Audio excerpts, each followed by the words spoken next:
Yeah, so Stoicism isn't very good, is it? And yeah, sure, I get it. It's more nuanced than that. And it is, I know.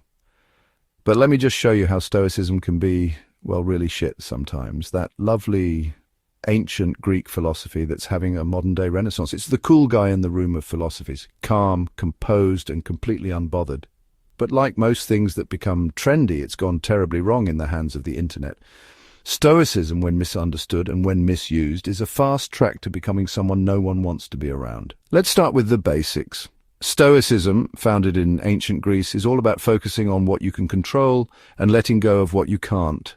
In the book Meditations, good old daddy Marcus Aurelius talks about accepting the things we cannot change and mastering our emotions.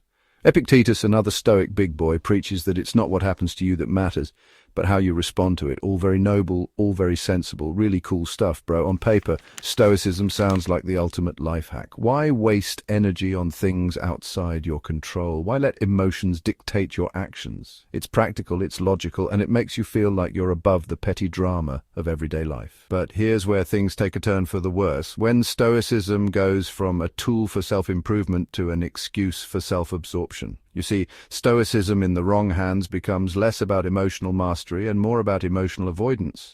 Suddenly, it's not about being accountable for your actions, it's about blaming everyone else for their reactions. Oh, you're upset about what I said. That's on you, fam. You should learn to control your emotions. There's a certain type of person, let's call them Stoic Bro, who loves this philosophy. Stoic Bro thinks he's wise, calm, and above it all. In reality, he's just deflecting responsibility. If someone calls him out on being a jerk, he shrugs it off as their problem, because after all, a real Stoic doesn't get worked up. Never mind that he's the one who stirred the pot in the first place. For Stoic Bro, Stoicism isn't about self-discipline. It's a get-out-of-jail-free card for being an ass. And let's be honest, Stoicism is attractive. It's the philosophy equivalent of wearing sunglasses indoors, effortlessly cool and totally above the fray. It makes you feel powerful, in control, untouchable. But here's the thing.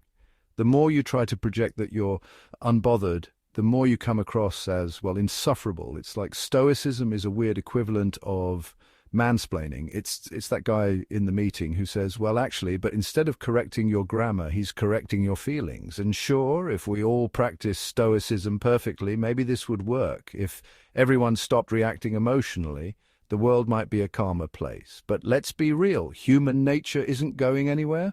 And Stoicism without accountability just creates a society of people who think they're wiser than everyone else while actively making life worse for everyone else.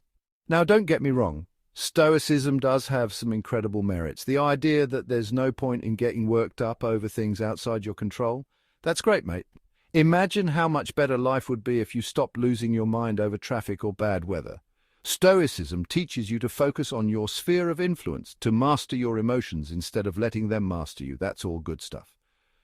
But here's the catch.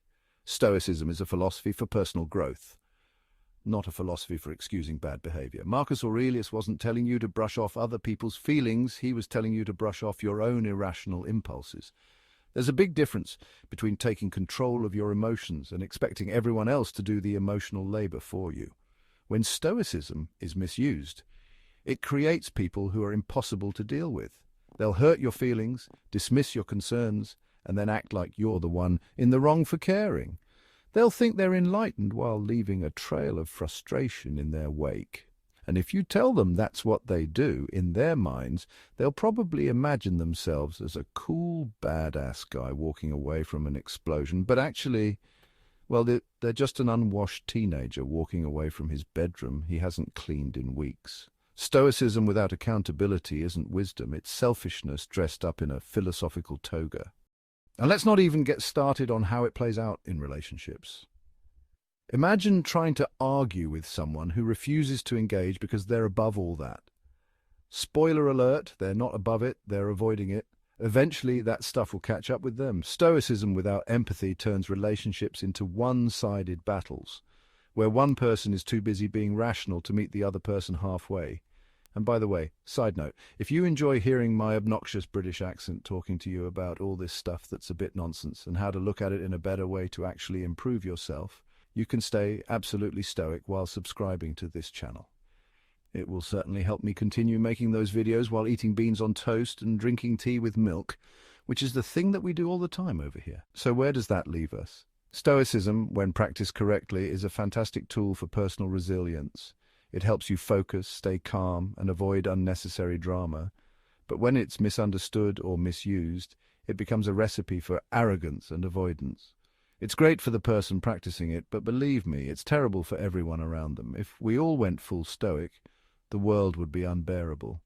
Everyone walking around thinking they're the coolest, wisest person in the room, shrugging off accountability like it's yesterday's news. We'd all be miserable, but hey, at least we'd be miserable stoically. The real lesson here is that Stoicism isn't about avoiding emotions or brushing off responsibility. It's about improving yourself, not excusing yourself. And maybe, just maybe, the wisest person in the room isn't the one pretending they don't care. It's the one who knows when to care and takes responsibility when it's their turn.